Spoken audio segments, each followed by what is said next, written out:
I'm Bob Mover, and I'd like to welcome you to On the Real Side.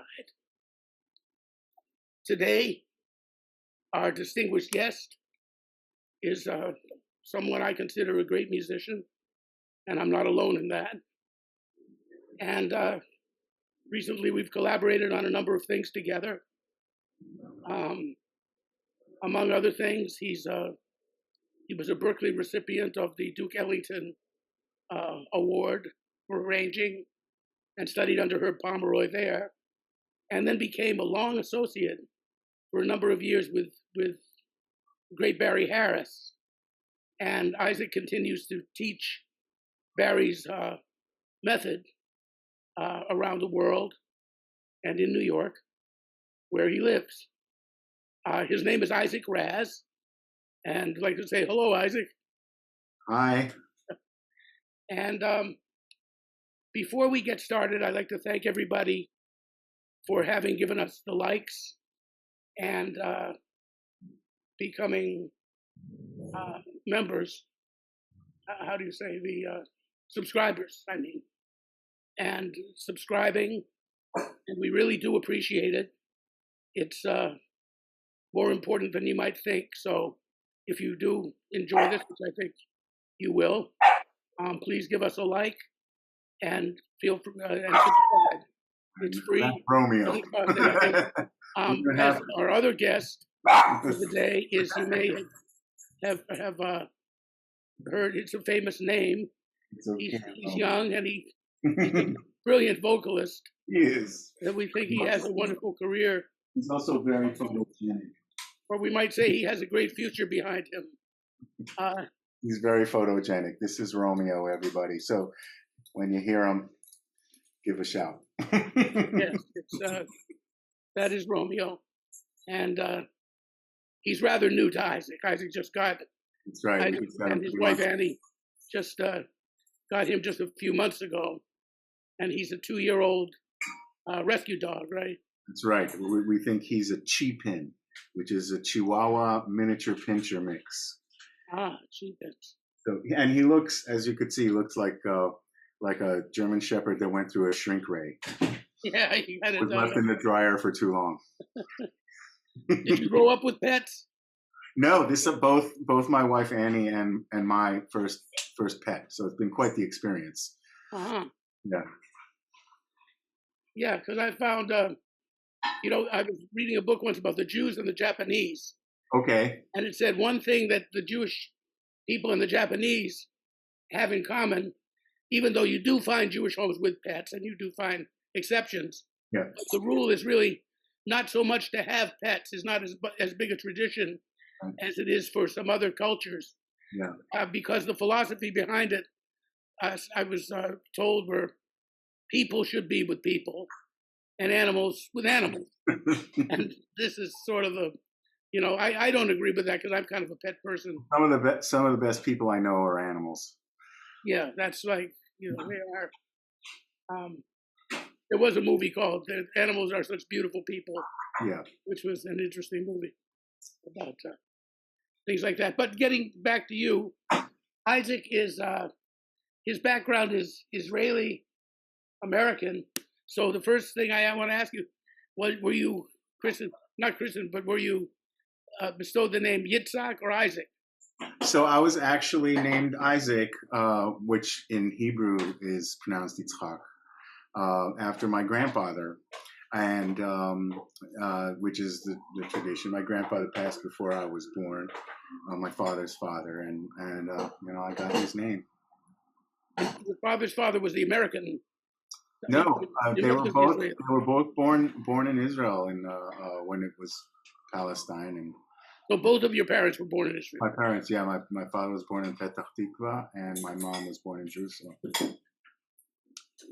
Right now, your mother was really quite a big star in Israel. Even you had showed me this film of her. You've shown me on the Ed Sullivan Show. That's right. Brought her on, and she was singing something from The Sound of Music, was it? No, it was My Fair Lady. My Fair Lady, right. This was her first time in the States too. She actually was like She was actually an army officer, like an MP. She was, and she, on a whim, based on a recommendation of her voice teacher, went for the audition for the Israeli National Theater production of My Fair Lady in 1964 and 364, you know, she got it, and it was a Cinderella story from there. So about a year in, 400 shows in, the talent scout from the Ed Sullivan Show, the way the story, my dad tells the story, is he came to the theater and said he wanted to talk to my mother. And my father at the time, he was doing backstage stuff, you know, like he was a stage manager and stuff like that. Now, the theater was in Israel, or they were touring the States? In Israel.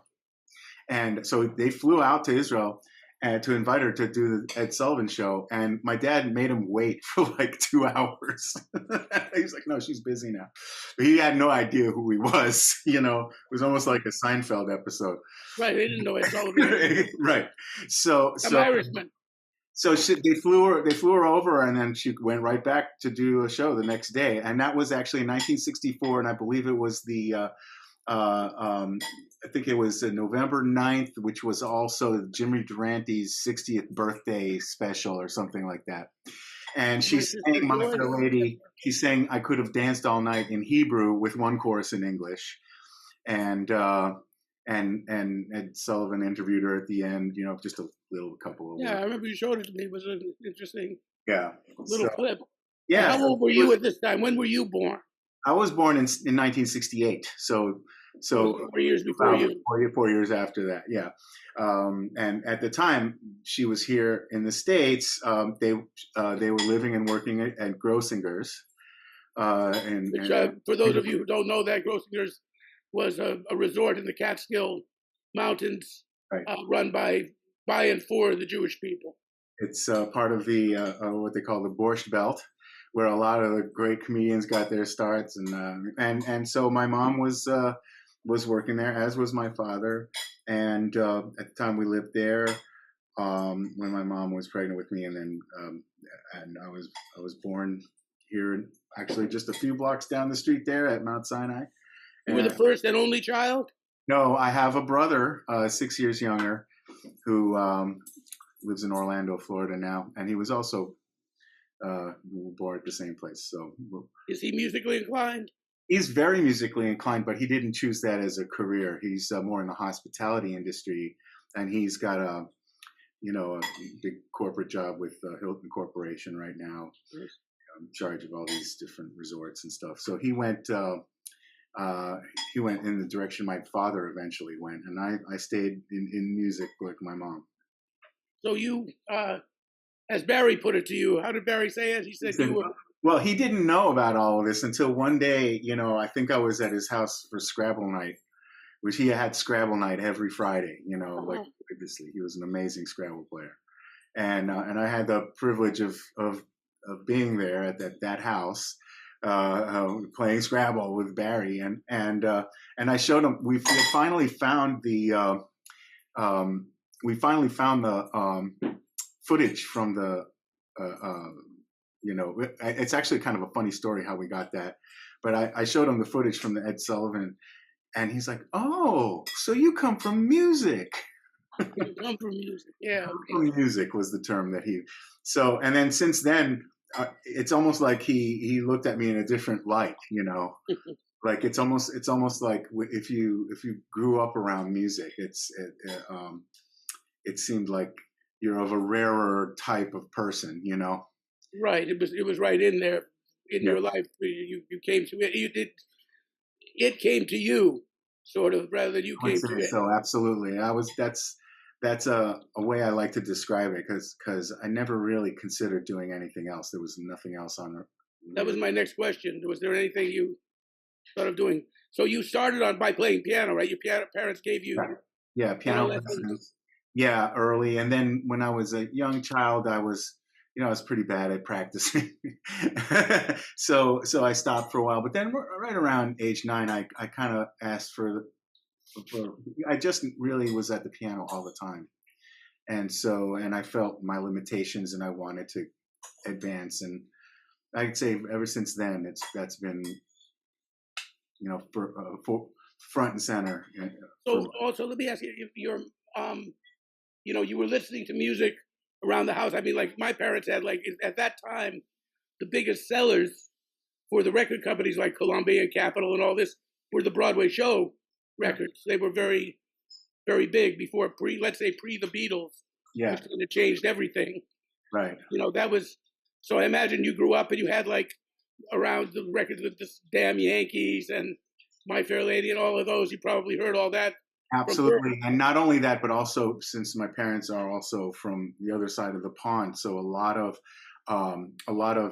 European and Middle Eastern influences. So my mom had a lot of like Charles Aznavour and Edith Piaf and and just a lot of Greek music, a lot of Nana Mouskouri and things like that, and Jacques Brel, and right, Jacques Brel, and so I had a lot of that influence. Plus my mom, Beyond the Sea. What's his?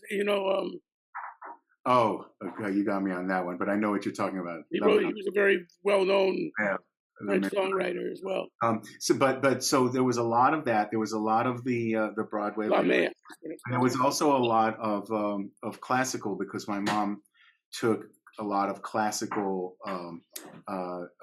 operatic singing. That was her main thing. That's how she got the gig with My Fair Lady. And at the time when they moved to New York, she was taking lessons with Solon Alberti, who was the president of the National Association of Teachers of Singing. And if I'm not mistaken, I think he was Caruso's coach. Like they both lived in the Ansonia at the time, and my mom was taking lessons, and he was absolutely committed to turning her into a bel canto mezzo, real opera singer, the next Maria Callas, and she absolutely idolized Maria Callas and Barbra Streisand, and you can totally hear those two influences right throughout her life. Yeah. So you heard all that, and what was the music did you get something that attracted you to, say, pop music or jazz or music that was different than your mother's? I mean, other music. I was just kind of all over the map. I mean, when I was 12, my parents got me a vinyl record of Hotter Than July by Stevie Wonder, which to this day is like one of my all-time favorite records. But also the Yellow Submarine album by the Beatles. And the side that I wore out was the B-side, which had all the incidental music from the movie by George Martin, played by the BBC Symphony, I think. It's not the London Symphony. And I was completely blown away by that. That was that was the side. The B-side of what record was this? Say it, sorry? This was which record? The Yellow Submarine. Oh, The Yellow Submarine. Which was the album from the movie, which had all these great Beatles tunes, Hey Bulldog, and and a couple of really Northern songs. I mean, it's a great Beatles record on the A side, but on the B side, it was all the orchestral incidental music from the movie, written and orchestrated by George Martin, and that was the side that I wore off. Wow. And I was listening to a lot of Prokofiev at the time, and I was listening to a lot of, I was big into, I was taking classical piano, and I was really into classical music, really, really kind of into that. Until when I was 14, I was introduced to jazz, and that's it. My life was never the same. What was your introduction, just out of curiosity? Yeah, so my dad at the time had switched careers, and he was working in hotels, as I described earlier with my brother. He was like a manager of hotels, like that. Manager and stuff like that. And then one of the hotels that he worked at for an extended period was in Maui, Hawaii, where I lived for. We moved around a lot. I moved around a lot with him, but and the piano player that played all the different gigs he was kind of like the house piano player at this hotel, the Royal Lahaina in Lahaina, Maui. Which still exists, I think. Just it doesn't exist as a hotel, but we were there recently. Anyway, I digress. His name was David Bass, and he was he was like a West Coast bebopper, like par excellence. And he turned me on. He like started to play, he's doing all these great chords and stuff. And I was like, wait a minute, you just made that up? You mean that like you get to make stuff up? And like, cause I was just coming from, Bach and Beethoven and stuff like that. And I was like, I didn't know how to make my own notes. I had to read their notes. It's like, now I can make up my own notes. That's very cool. So yeah, so he showed me, at the time I was 14. So he's like, okay, well, this is a 2-5-1, practice this in every key, Uh-huh. And that's how I started with jazz. And I never looked back. I was just. Did he get you listening to certain people in particular, or? Absolutely. He actually, at the time, he made me cassettes. This is the. I remember those days. Yeah. You like a girl, you made her a cassette of songs that she liked. 1982. So he would make me a whole side of a cassette, and it would be Frank Sinatra singing April in Paris. And then, and then he would have, Oscar Peterson, then he would have Bill Evans, then he would have Miles, then he would have, Carmen, he would have like all different performances of the same song back to back. I see, like Bud Powell's April in Paris. All that stuff, and by the song. Yeah. That's still how I listen to songs. Right. Oh, I know. I've been there with you till all hours of the night. Yeah. Thank you for YouTube, right? I mean, YouTube is like the best resource for doing a deep dive. That's amazing. I mean, when I was coming up, you had to find who might have the original record. Right. Yeah. I can't imagine. Like I was with a student last week, and we were talking about Star Eyes. Yeah. It said, and I said, oh, listen to this. And there's the Jimmy Dorsey version there with Kitty Callan and Bob Eberly. And, and then there's another one with a different female singer with Helen O'Connell, and the same, and the movie. And, wow, there it is. It's like a time machine. All of a sudden you're back in whatever year it came from. And then if you can go right there to Keith Jarrett's version if you want. Yeah, it's all right there. Just a quick click away. So say what you might against electronics, there are some things to be said for it, So now you moved around a lot. So you started out, you were born in New York. In New York. Yeah. Your parents had moved to New York from Israel at this point. Exactly. They were living and working at Grossinger's, and also had friends and had a place in the city. Right. So they would commute back and forth.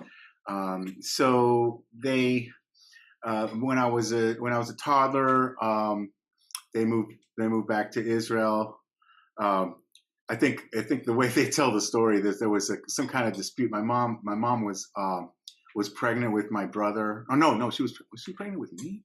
I don't remember, but it was at one point she was like saying, I can't do this gig. And the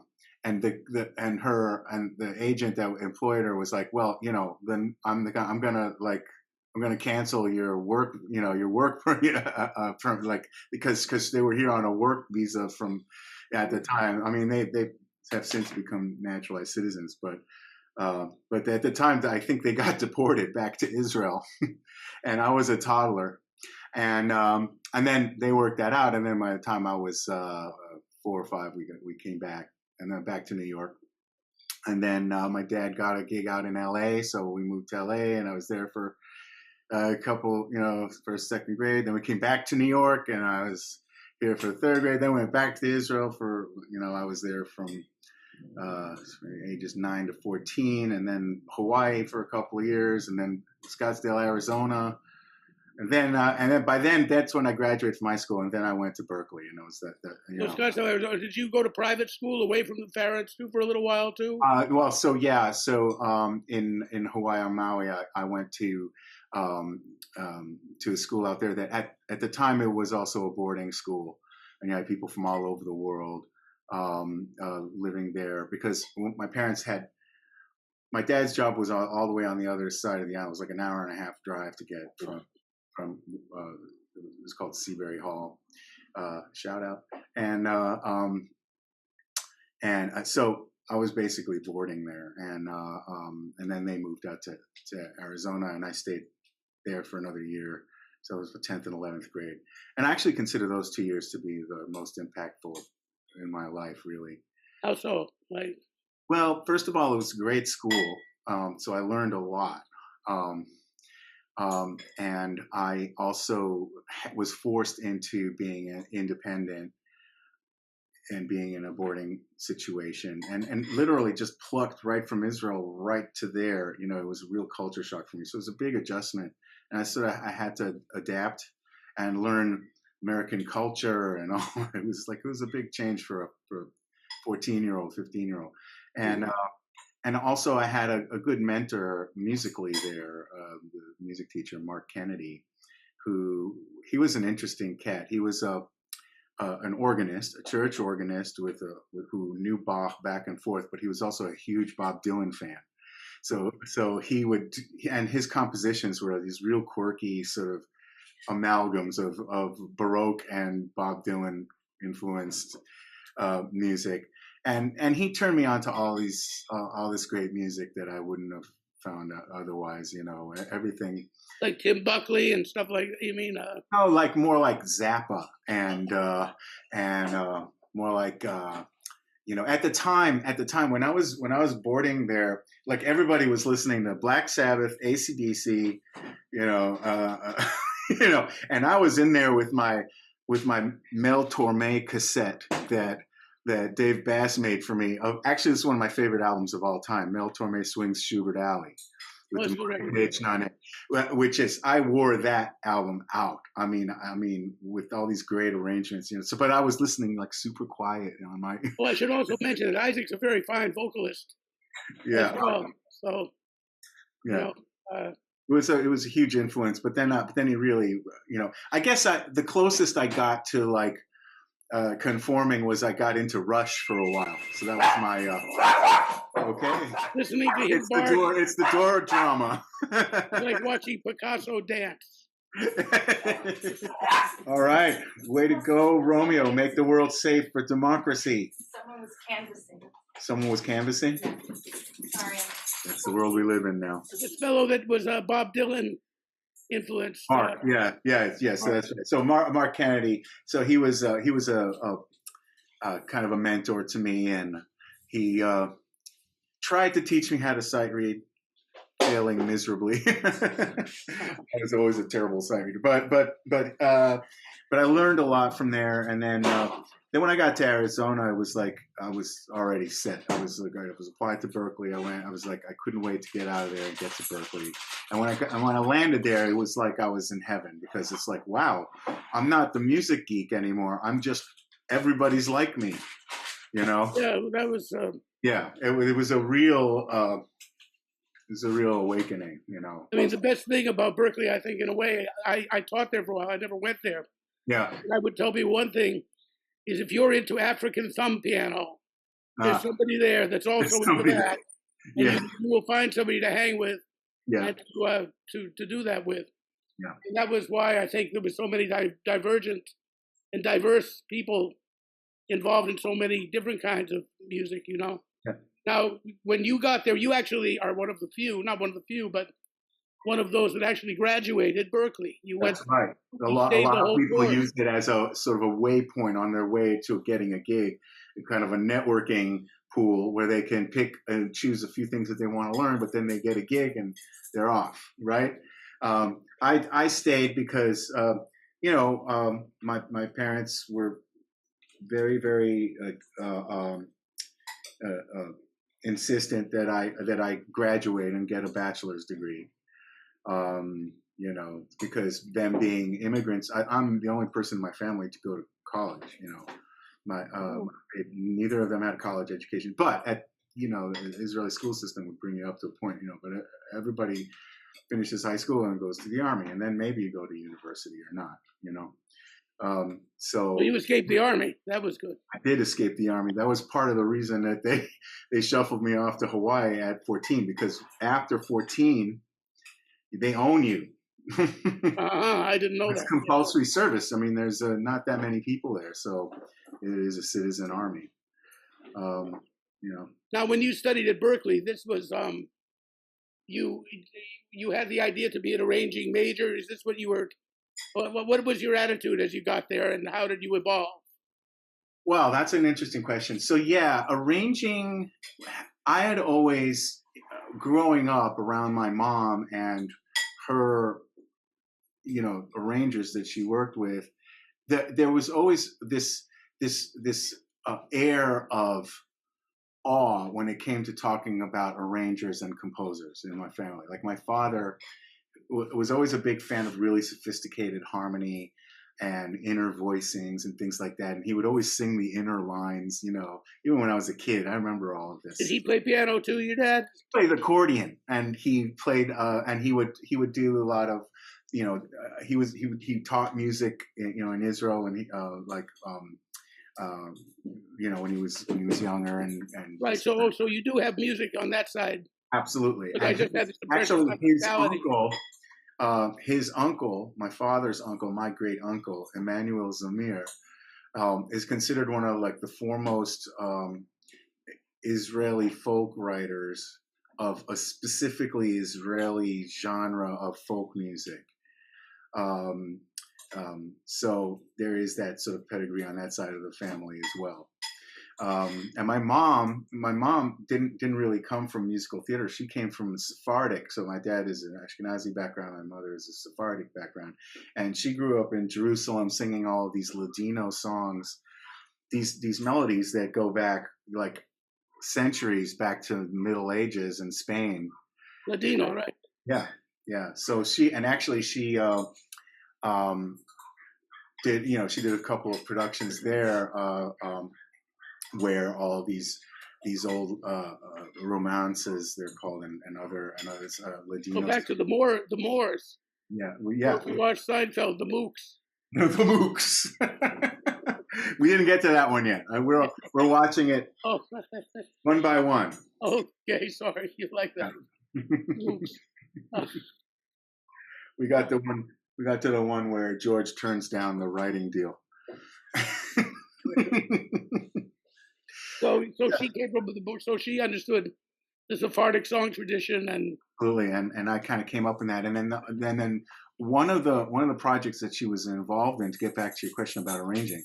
So one of the projects that she was involved with was a documentary film called "Song of the Sephardi" that was produced in Los Angeles. That was why we moved out there. You moved down to. I'm following your travels. To Los Angeles for my first and second grade, when I was in first and second grade. That's what brought you to Los Angeles. I was in 75, 6. And at the time, she had worked with an orchestrator named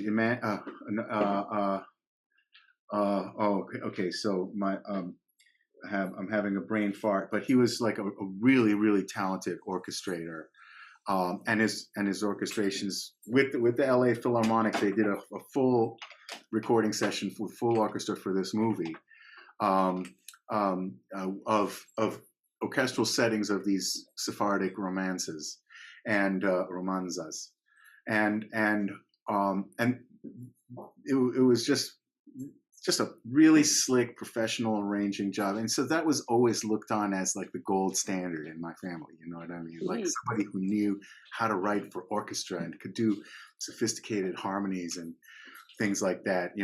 That was always kind of like the pinnacle. So, but when I got to Berklee, that was like something that I wanted to go after, is like to be able to do writing for large ensembles, So that was a clear goal.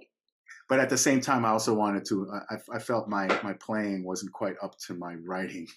And I still feel that to a degree to this day. It's kind of like something Yeah, but you've gotten proficient as a pianist. I told you my story of my ratings. Yeah, well, tell us that story. That's kind of a funny thing.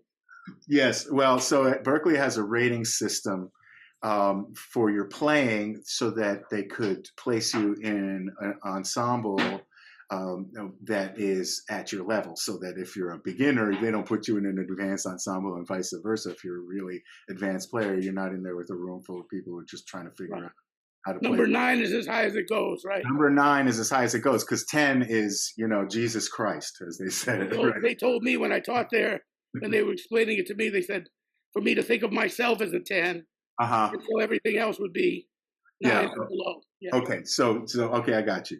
So so 9s were the tops. Like the advanced, like really great students would have 7 or 8. Only 1 or 2 people that I knew of in school at the time had 9. And you would have 4 ratings for reading, comping, accompaniment, improvisation, and interpretation. And I came in, and it was like, I don't do well on auditions, so I came in for my ensemble audition and froze up terrible. And my ratings were, are you ready? 0, 1, 1, 1. And that's become your nickname. I'm gonna have it tattooed on my arm, There you go. 0, 1, 1, 1. 0, 1, 1, 1 for life. Well, you had something to aspire to. You had to leave room for the second batch. Got to start somewhere. Yeah, right. Yeah. So yeah, that left a mark. But my writing, on the other hand, I was very confident about, and I just kind of came up with it, and I auditioned for Herb Pomeroy's class, line writing, which was the sort of the go-to class there for if you wanted to learn how to write for big band. And I got in by some miracle, and I took all his courses, and that really gave me the foundation that I needed in that regard. What was Herb like? Could you give us an example or an anecdote of his personality? I mean, I knew him a little bit, and he seemed jovial. He was really jovial, and he was very very human. He had a huge heart, and he was a real humanist. He was really, his main philosophy as far as how to rehearse a band, for example, he said, you never say second alto, you say Steve, like you call people by their name, because he's coming out of Duke, right? So, and Duke was really big into writing for the individuals in the band. And he stayed a long time with him. That's right. And he knew their specific strengths that he liked on their instruments, which is why you would find, and this is the way that Herb taught it, it's like you would find saxophone lineups of like ab-tat, alto, baritone, tenor, alto, tenor, because he liked Harry Carney's the top 6 of the horn. So he would put Harry Carney second voice. Or he said, he would say, for all you baseball fans, at bat, alto, tenor, baritone, alto, tenor. So that was kind of his sense of humor. He'd say, no, you'd write the notes close, like General Cluster and the Indians, General Cluster and the Indians, yeah. That was kind of his humor. He had a great sense of humor, and he was very jovial, but he was really serious. So like when you started the line writing course, the first assignment that you would get would be to write like 512 scales, like every single scale and mode, major, melodic, and harmonic minor, and bracket all of the half steps in every single one of those. And like every accidental mistake or any little thing where you forgot to natural sharp that you did was a full letter grade off. Wow. Yeah, it was. He was not messing around with that. So it was almost like line writing was boot camp, and then by the time you got into the Duke class, now you're not in boot camp anymore. So the atmosphere was a lot more chill. Well, the Ellington class followed. It was line writing, Duke, and then the jazz composition seminar, which was more of a one-on-one. What amazed me with Herb was like the fact that he had all these people studying with him. Yeah. He was actually grading all those papers. Oh yeah. And he was turning out his own stuff. Yep. At the same time. Right, and he had his band, and they were gigging all over the Boston area. Right, and I think somebody was doing his copying, fortunately. But other than that, This is before the days of finale. This is like the very first finale. I remember when the first finale came out in I think it was 88 or 87. I was there at the time because I was a double jazz composition and music synthesis major. And at the time, it was really the inception of MIDI. That was my next question. Yeah. And then it was just the whole Macintosh and PC started to really to come on the scene. So the first computer I worked on was like a Mac Plus with a megabyte of RAM. This means nothing to me, but it means a lot to everybody that's listening. All I know is that when we began our project, I have to tell people we've got a few things, but right now we're involved in a series of charts that Isaac wrote. There's 11 arrangements of different tunes, a couple of originals and a couple of standards. Yeah. And that came about from I was listening.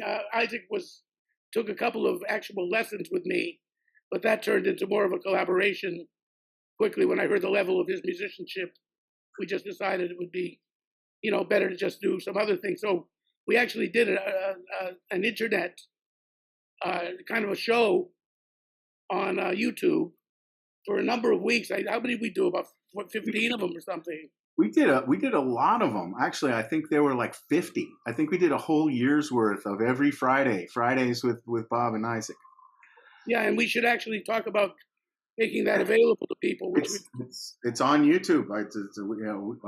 It was live. So it was on my YouTube channel. I have a YouTube channel where I do a lot of good explainer videos for Barry concepts and stuff. And I would live stream soirees with Bob.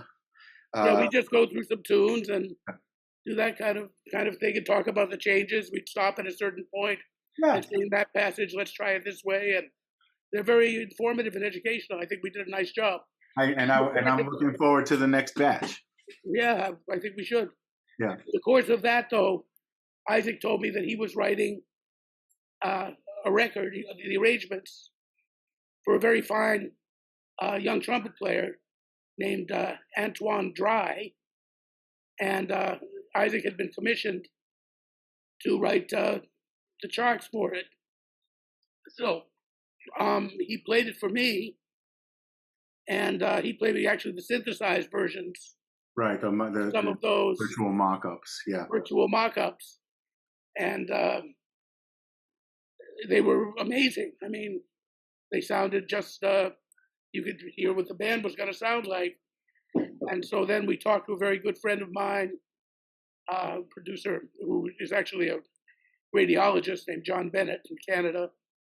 And John said, well, I can get you started with some money to write the charts and being done and get a couple of things. Which is really remarkable, so that you could have a proper legacy. And there was you'd always wanted to have a bird with strings type of treatment. And I was really, really honored that you would ask me to do it. So I did, and he did beautiful charts. And that goes back to his mastery of this computer. So now, little by little, we have been adding real musicians to the mix. Right. And we've gotten some wonderful musicians. For instance, our reed section consists of Steve Kenyon, who's been a friend and student of mine for over 40 years. But Steve is also, not really, let's say, a regular student anymore, but he was in charge of the music at the Kennedy Center, for example. I mean, I don't know if he will be anymore now that his ensemble ratings would be really high. Yeah, but his ensemble ratings would be very, very high. Yeah, he's a great saxophone player, flutist, doubler in general. He also at least sevens. He contracts a lot of Broadway shows. He's doing Sweeney Todd now, and he has over the years he's done that, and film scores, all that kind of thing. He was he plays every single West Side Story. He contracted the band for that, or the large part of the band. Yeah. And Lawrence Feldman, who's probably as great a lead alto player and also reed doubler as there is, also playing. Lawrence is just an old friend who wanted to be part of it, and we certainly were very happy to have him. And great Roger Rosenberg with lower reeds on, bass clarinet and baritone saxophone and bass clarinet. And Roger and I have been friends since our studying with Phil Woods together in 1967. Wow. So we're buddies. And Antoine Dry is doing the trumpet parts. Doing all the trumpet parts. Yeah. The great John Clark is doing French horn. Horns. And Michael Rorby is doing trombones as we speak. And waiting for them. And lower instruments. And we have a string section, which is the John Dinklage strings. Yeah. And he's putting, we have written the charts, so we haven't done any of that yet. So to make the pitch kind of quick, we have an Indiegogo site, which is a crowdfunding site, and anybody who would like to donate, there are some perks that come with it. And it turns out orchestras are expensive. Right.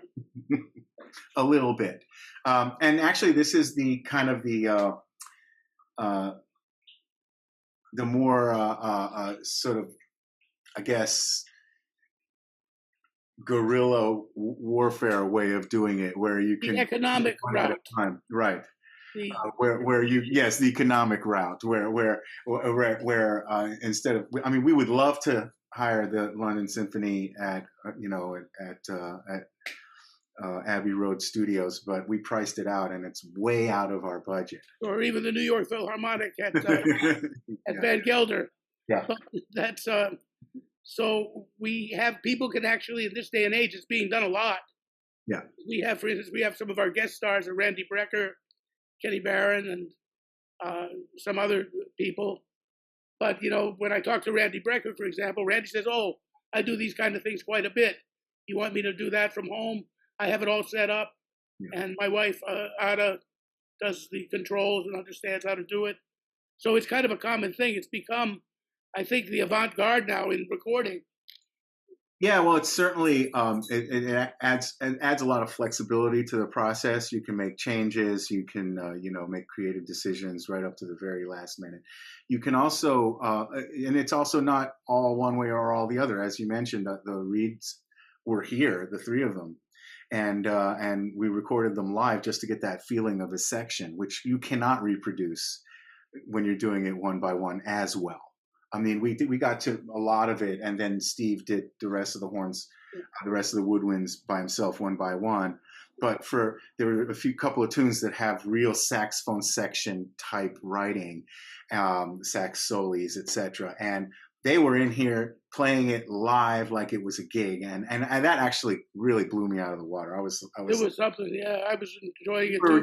You saw it, and they not only read it down flawlessly, but just they took all the musical hints, like all the instinctive way that you would lean into a particular syncopation or hit a certain triplet a certain way.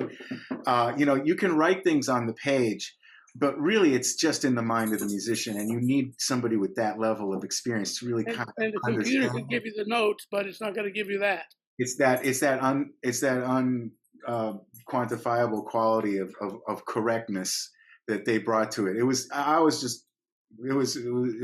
such a feeling of like, I cannot believe that I'm hearing the notes that I put down being played like that. It was an incredible feeling. But if you do go into the Bob Mover at Bob Mover Jazzability at Gmail, and you'll find our promotional there, you can hear a few of the tunes.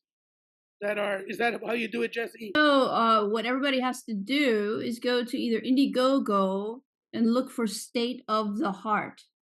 That is our crowdfunding campaign. Or you can go to our website, Bob Mover Jazzability.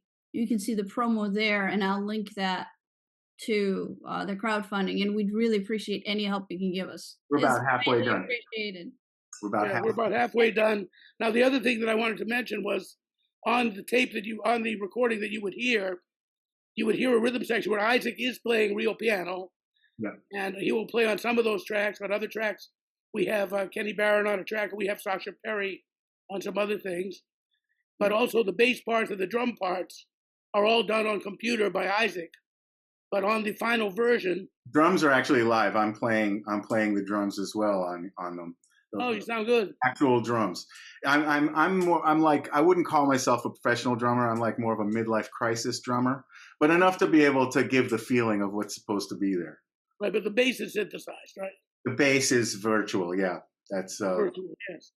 And Isaac is on drums. On the real recording, as we like to call it, the final recording, we've had fortunately, two of my good buddies have agreed to be the drummers on different tracks. These good friends of mine are both they're both great. Billy Hart, Jabali, and Al Foster. So we couldn't do better than that.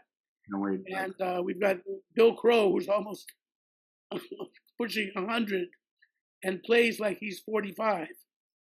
He is amazing. And, he'll be 98 in December and is so full of energy and playing beautifully. He's going to be on some tracks. Rufus Reed, he's going to do some of the other things. So finally, we will have a very complete orchestra with real strings and everything.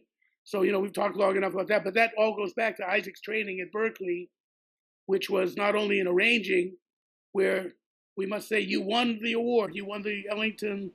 Yeah, well, I mean, it just kind of came out of the blue. I guess if I'm not mistaken, this is the kind of an award that you don't even apply for. It's like the faculty just get together and they pick somebody who they consider the quality of their music. And so one day I get a call, you're going to meet Lee Burke, and we're giving you the Duke Ellington Award. And I was like, oh, wow, that's cool. And so there was a photo session, and I got a plaque, and it was very cool. So it wasn't even like a contest. They just said, here's your award.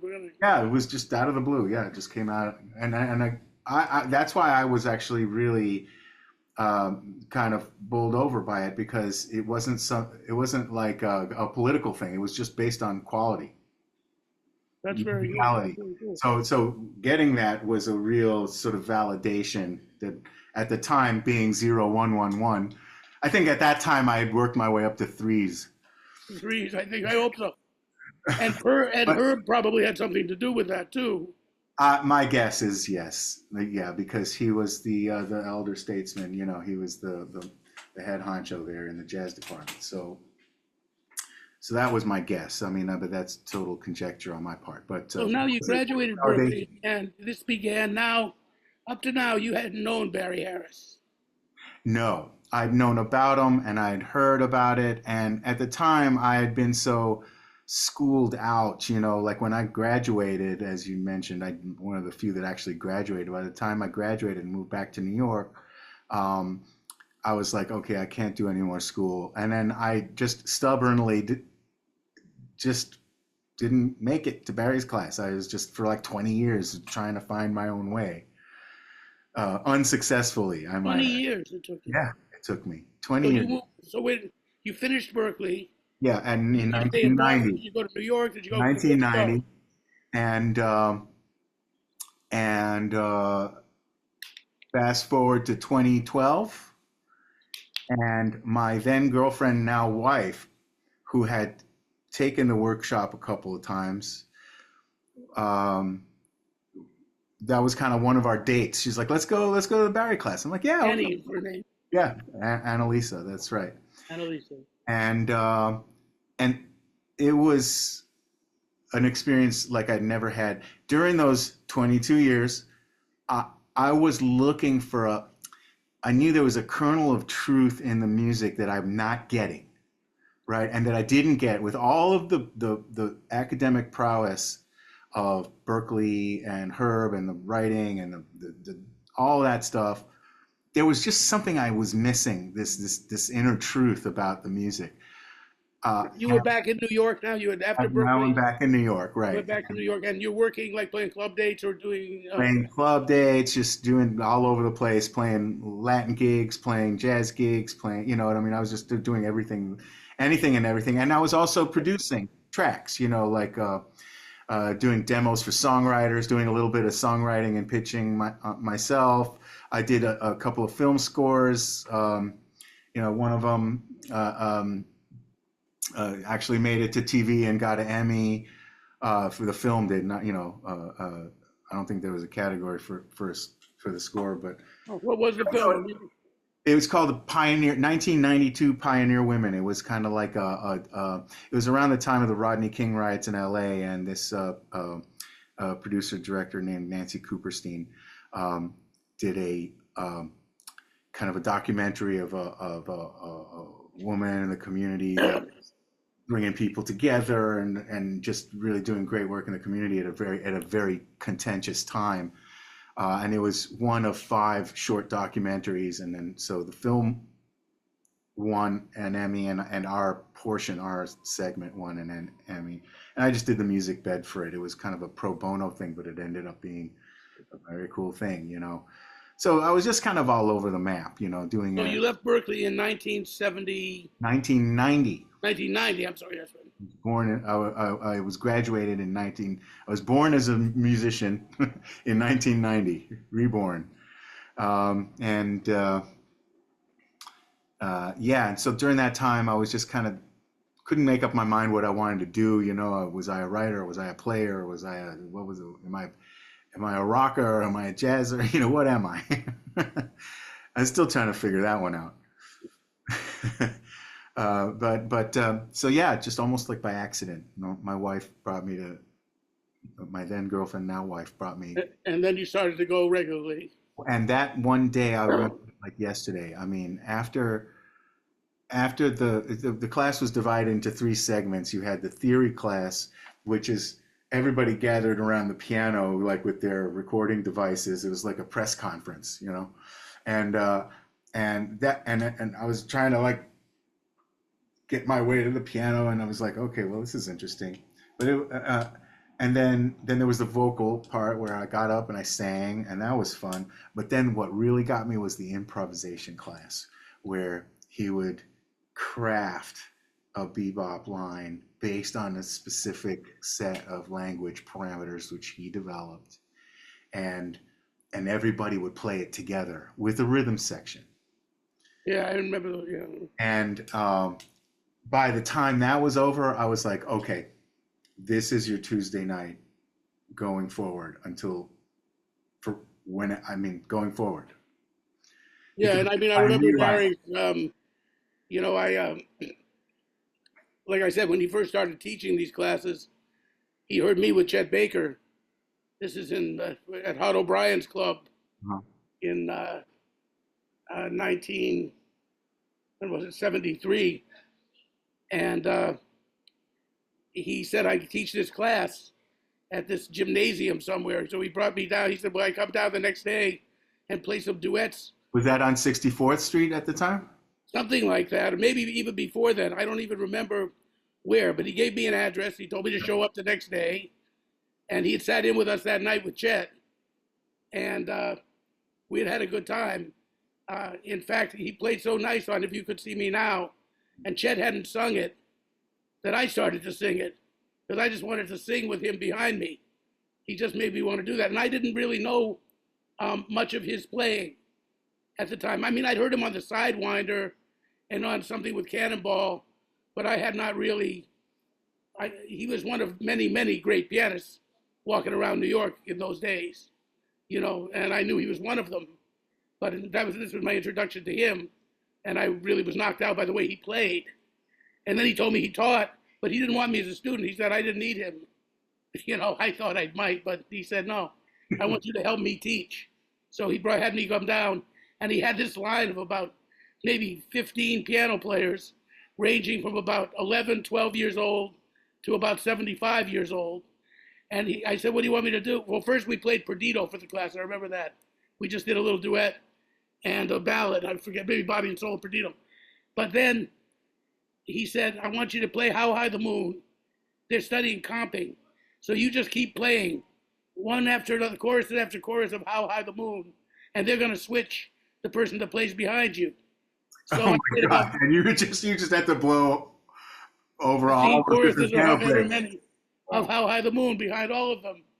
And, and then a few years later, I had a girlfriend that was studying with Barry, played some saxophone.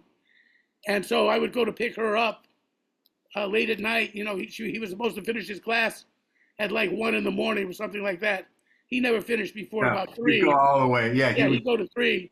He did in his 80s when I started with him, and he was at the Lincoln Square Community Center, and the place would close down at midnight, and it would be like 1:45, and tapping him on the like, Barry, we got to wrap it up. They're going to close the place up, man. And he's like, okay, just a minute, and he'd need to complete his thought. He was in it. Yeah, he would do that. And what I liked about it too was when he would play an idea, at first I said, well, this is like he's sort of just teaching the Blicks, but that's not what he's doing. If you saw the big picture, right, he was teaching a way of thinking. Because he would say, now we're going to take this, and you're going to start on the neighbor note to the 3rd, or the chromatic next to the 3rd, and bring that arpeggio up to the 9th. Language. Yeah, so. Language, like learning grammar. And that's the truth. That was the truth that I saw, why I was like, I don't care if Miles comes up from the grave and offers me a gig. This is my Tuesday because I need this. I needed that way of thinking. That's exactly that same way. That's what I thought about it. It's a way of thinking of it. And also as far as chords and how to do harmony and harmonic movement. And that also informed all my writing, all of it, in every style. Yeah, I mean, that was see, I had already gotten a lot of that from Phil Woods and Kelly and Kenny Dorr, people that I'd gotten next to thought in that language. Yeah. So I know, but Barry meant I didn't really need to learn it from that level, but I love the way he would teach it to people that didn't know it, that through the doing of it. And he would make you figure it out. So he would say, okay, I'm going to start. First of all, he wouldn't even tell you what song you're doing. Like he would just, okay, we're going to start from the 2nd to the F7, and then 2 half steps down, down to the 7th, and then I'm going to come down the chord, and then I'm going to go to the 2nd of the B flat 7, come down the arpeggio, and then 8/7. Okay, ready? 1, 2, 3, 4. Really, what? And you want to illustrate that for a second? Yes. So 2 half steps down from the 2nd of the F7 to the 7th. Come down the chord, which in Barry's language is skip a note, skip a note, skip a note, and then but that's already now you're on the B flat 7. So you can, and then of course you're supposed to know, oh, that's F blues now. We're in F blues. Okay, so 2 half steps. Oh wait, sorry, my speakers came down. So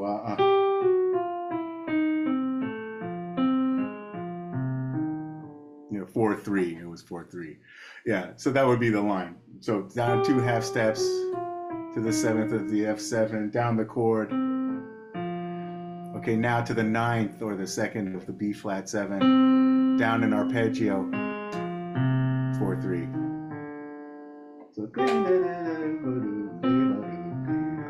and then I'm going to put the 9th in front. Right, then I'm going to do the half step in front of the chord on the 3rd on the F7. I don't know. Go from there. Right. When do we do that? Then we went up to, and we did a 4 pattern, which was basically concerto for Cootie.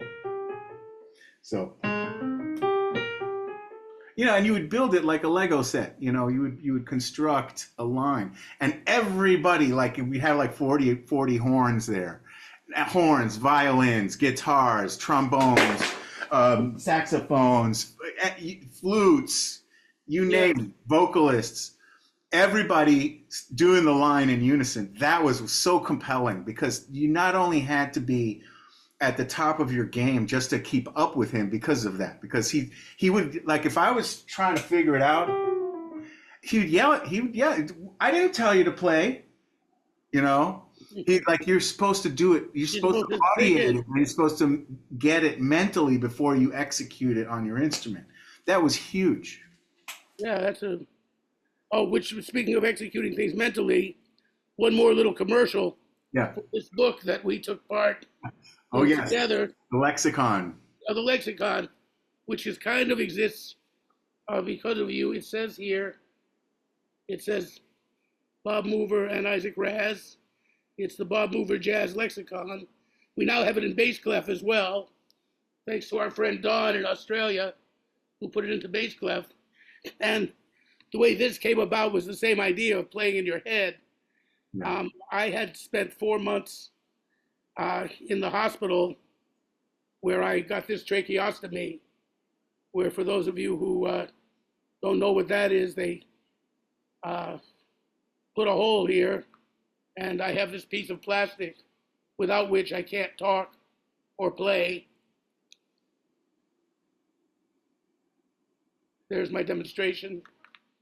You get a discount with that. And Bob, I think you're muted. Can you unmute your mic? But while I was in the hospital,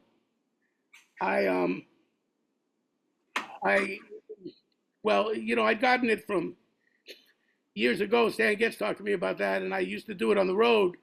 When you're traveling on planes and trains and airports and planes, bus stations and train stations, you can't just get your horn out like they do in the movies and just start playing. You have to practice in your head. So one day I was sitting there. Isaac came over to visit. I think we were talking about the arrangements. We'd already been into this project now. And you just showed me. Yeah. Yeah, I was watching a baseball game, and what I would do is, like, during the baseball game, there's a lot of inertia in baseball. A lot of times nothing's happening. So I had my music notebook in front of me, and I said, "What are you doing?" I said, "Well, I'm writing down some of these ideas I had in the hospital. I would practice in my head so as not to go crazy, because Right. I didn't have a horn for 4 months." That's what I was going to say. You skipped over that part. Like you were in the hospital for 4 months with no ability to play your horn. Yeah, 2 So months in the you did it all ICU, in your 2 head. months in rehab. Yeah. And out of that, I was in a coma for a couple of weeks. But when I got out, I started to write down these intervallic and tonal, atonal, various kind of patterns that I thought are useful in playing. The term you used with me was equations. I thought that was an interesting way of doing it. It's like little puzzles or little equations that you were solving. Yeah, that's what Sonny Rollins referred to them as that. I stole that from him, actually. But Cool. But he said, you have these musical equations Yeah. that are intervallic or tonal or, and so that's what really Barry was teaching people too, is Right. how to do these equations. But before we go back to Barry, though, let's stay on you, because this isn't a great story, because you showed me your notebook for when you said when you would watch baseball and you would just write down the same ones that you had in your head when you were in the hospital, and then you showed me the notebook, and I looked at it and I'm thumbing through it, and there's like 400 of these, right? And you didn't repeat yourself. Like, I think in the end it ended up like you repeated maybe 4 of them, I think, out of 400. Really? And I looked at that and I was like, Bob, this is a book. This has to be a book, because this is really cool. And you didn't repeat yourself once. Oh, well, you did 4 times, but it didn't look like he repeated himself. So that's where that book came from. And that's where I said, well, I think you're right, Isaac, and I think I can't organize it very well. So why could you help me, like, organize it? And then that's when Isaac did all the organizational work, like where we're going to put the patterns and how to explain them, and whether we should put all of the one type together or do it. We're doing a little reorganizing too now, which is thanks to the nice people at Share Music, the publishers. They really put some incredible work into rearranging it and categorizing them by category. Even though I'll say that part of what I liked about it was that it was all over the map, like it was just stream of consciousness, and you would just have different exercises based on different musical ideas. Like you'd have augmented, then diminished, then chromatic approaches, then 2/5, and it would be this sort of tapestry of different musical approaches. And they wanted to make it a little bit more organized. So like all the diminished would be in one chapter, all of the augmented would be in another chapter, which makes perfect sense. So, and they put we kind of favored the random approach, which was more like the stream of consciousness. Yeah. Way it might occur to you if you were playing. Right. But I'll go with Chuck. He was. Yeah. No. They did a phenomenal job. We had a lot of really nice recommendations from great musicians. Kenny Barron, Randy Brecker, Dave Kukowski, Roger Rosenberg, the late Dave Sanborn. They all wrote very nice little recommendations about the book. And it's the same idea, the idea of being able to play these things in your mind and hear it with your inner ear, Right. without having to. Now I had to do everything with my inner ear because I was so dependent upon my voice. For years, I sang everything from the time I was a little boy before I even played the saxophone.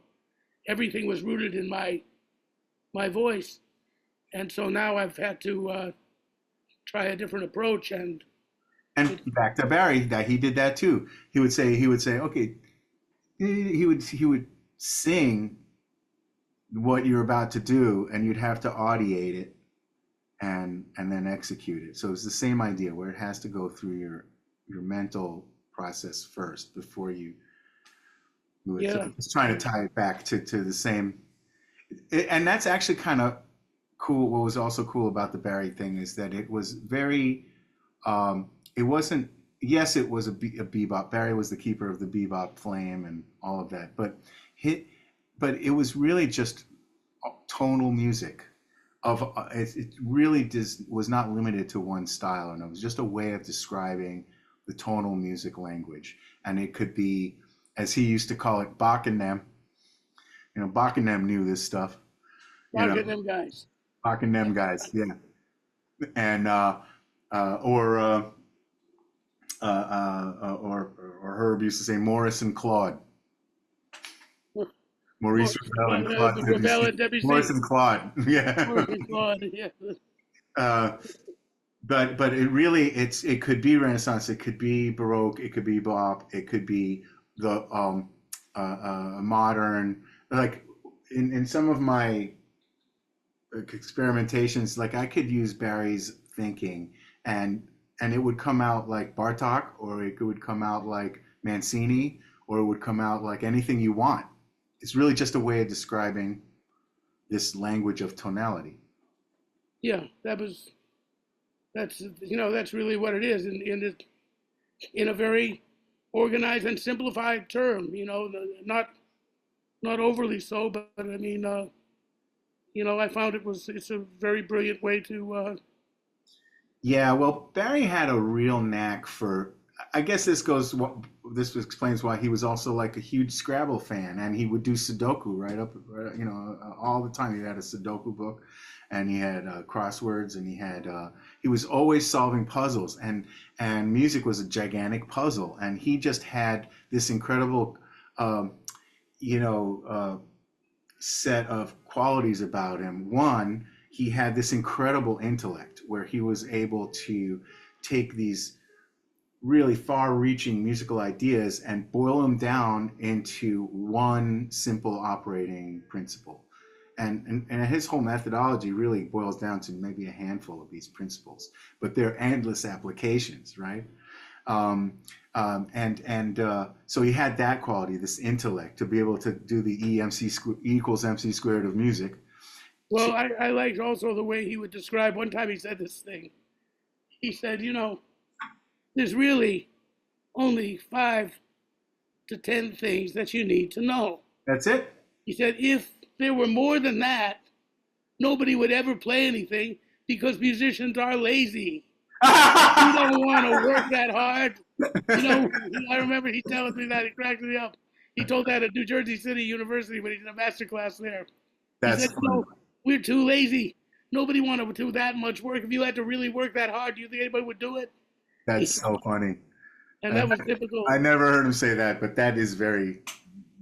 It made sense, and he. I have one funny Scrabble story which I have told before, but I got into playing Scrabble pretty seriously for a while. Yeah. And I got out of it.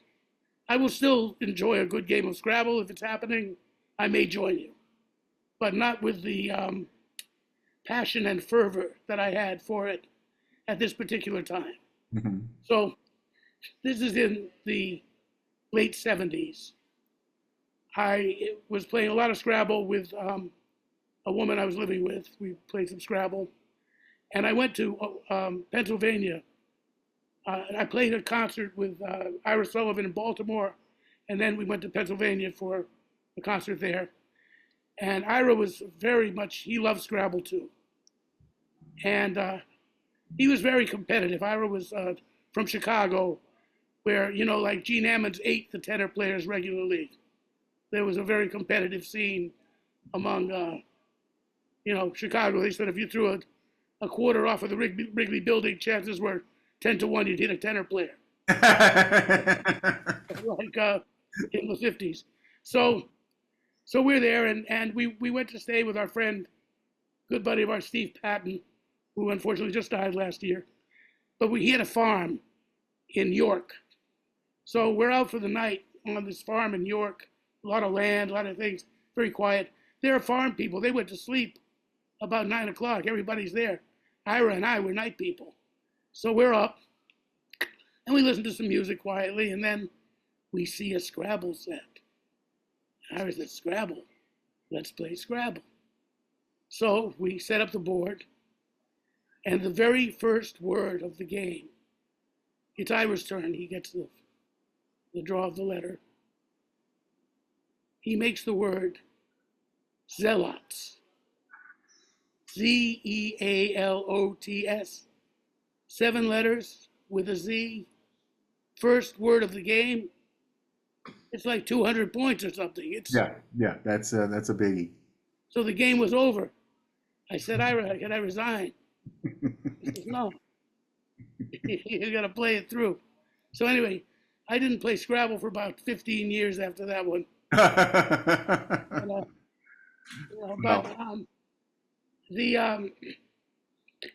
The thing with Barry, I also want to tell people that, and we mentioned at the beginning, as our time winds down here a little bit, that you just made your first trip to Europe, right? It was your...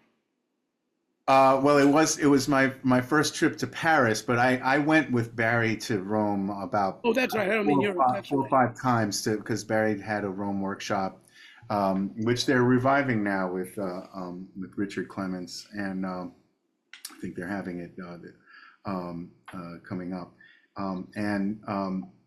But I went with him several times, and that was the way I described the New York workshop. You can times that times a zillion, because it was like a pilgrimage. People would come from 20 countries and converge on this little windowless underground studio in Rome, and all day for 5 days, just getting into it, you know. And then when you're done, you walk outside and you're like, oh, I'm in Rome. Yeah, right. You know, so yeah, that was quite the experience. And then I was fortunate enough to be approached by a gentleman from Paris who really loved the music, was really seeking out some lessons, and he came to me for lessons, and we had the idea of maybe doing a Barry-inspired workshop in Paris, and that just happened week before last, and it was really... Just got back the other day, actually. Yeah, and I think I'm still jet lagged, and it was... I will say that it was the first time I've had that feeling of being in where everybody's playing the line together and all of that, and coming together and really just putting everybody's energy into one focus. And that there's a certain feeling of togetherness and spirituality, and undescribable. And I think we were able to recreate that feeling, and that made me feel really incredible to be able to gather with people that I've never met before, in a place I've never been before. And Paris is great. It was my first time there, so I'm a changed man. Yeah, I imagine. You were with Barry for 8 or 9 years, right? Something in total. How long was that? 10 years, yeah. Nice 10 round years. number. Until he was claimed by COVID in 23, I think it was. Yeah, so, Yeah, COVID got him and Conitz. yeah. So, that's right. I remember when he played at Dizzy's Club and they were in the back, him and Lee Konitz having carrot cake. And I was like, wow, I'm in a room with Barry and Lee Konitz having carrot cake. It was very cool. Well, I'm trying to think. Well, that pretty much, I think, wraps up all the questions I had for you. I'm looking forward to finishing this project. I've been enjoying as you record everybody little by little. I'm on the Zoom, just digging it and making little comments. Yeah. Where and if needed. Yeah. But yeah, I'm really excited hearing it come to life. I mean, it's been a long time in writing them, and then coming, and then we kind of had a setback. We were looking for money and this and that, and just kind of like, so after all of that process, now to hear the parts come to life with real musicians is an indescribable feeling. And so we're almost done with the winds. We just need the strings and the rhythm section and the soloists, which again, Emily Mover, your daughter, is singing some of the songs beautifully. Well, and I even have my 11-year-old Simona.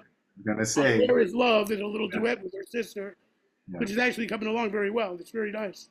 So it's a Mover family, family experience. But hopefully, it's not just an indulgent. What would you say? We feature your family only. Yeah. Well, if your family can sing, and if your family can sing and play, and you feature them, that's okay. It's not an indulgence, right? I would think so, and and then there's a lot of friends, and it's we're looking forward to that. And you did some things for was it Jessica Williams as well? Vanessa Williams, yeah, and Vanessa Williams, yes. I did some string sweetening on a cover that she did of Natalie Cole's song called La Costa, which is now out on her new album Survivor. So if you hear, it was produced by Henry Hay and Tony Prendet, who is his big claim to fame is he produced the Miseducation of Lauryn Hill, which is like one of the most. Oh, that's a great record. I remember with my daughter Emily about that one. So they brought me on board to do string arrangement for La Costa, and that. I also wanted to mention that we did this master class. I did a master class. Isaac was my assistant. Yeah. That happened, and Jesse Kaiser was part of that too. We all had this class, and it ran for around a year, right? I would say. Yeah. The better part of a year. So actually, those are going to be able to be. I don't think those are not on YouTube, and those you can get if you contact Bob Mover at Bob Mover Jazzability. We're going to have those available commercially as well for you. Yeah, anyway. I will say that Bob's approach, everybody, Bob's approach is.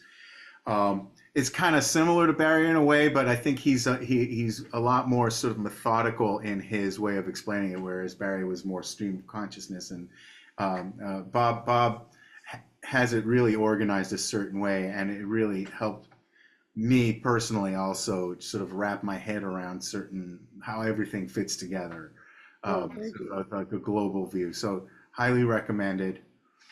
Also the fact that we were doing it virtually.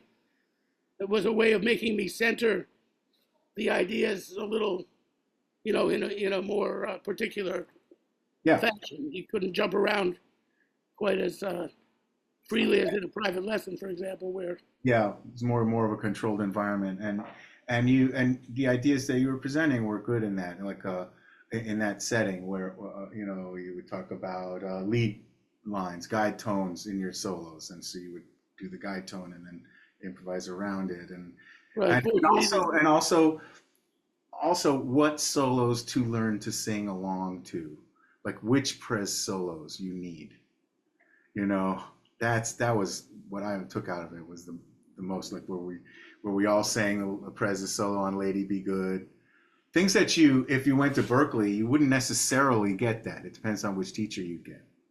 Yeah, I know it's a You know, so that's when you're learning with a true master. That's the truth that you need, right? That's because this is an oral tradition. It's passed on from master to student for forever, and that's how you get it. You need to have that one-to-one personal. So that's in that. That's in your workshop. thank you. That's good. No, And no, Isaac was thank you. a wonderful asset for that too. For sometimes when we needed things actually written out in a way that's really a pain in the neck to do, he did some of that work and very created the PDFs and the things very masterfully. I'm good at all things pain in the neck. That's yeah, they were. Anyway, we're very happy to have talked today with the great Isaac Raz, and it was wonderful to do that. And we thank you for watching, and would like to remind you to if you give us a like and become a subscriber, it helps us far more than you might imagine. We've got nearly 2,000 subscribers now, and we're very happy about that. And we've you can, by the way, advertise on us. You could contact about that. Also, you can watch any of the ones that we've done. We've done 80 something of these, right, Jesse? Of our on the real sides. So let's say if you want to see one that's done in the past, if you want to see what Hal Galper had to say, or Dave Liebman, or Abraham Burton, or James Zoller, you can just go to them and you can watch as many as you like. Also, if you want to take an ad out, you can. It would be on all of them, not just on the ones from when you sign up. That's all explainable if you get in touch with us. Once again, thanks very much Thank you. for watching, and we appreciate it. Good night, and we'll see you next time. Thank you once again. Thank you, Isaac. Thanks for having me. It was a real honor. Thank you. And thank you, Jesse. And we'll see you all next time on The Real Side.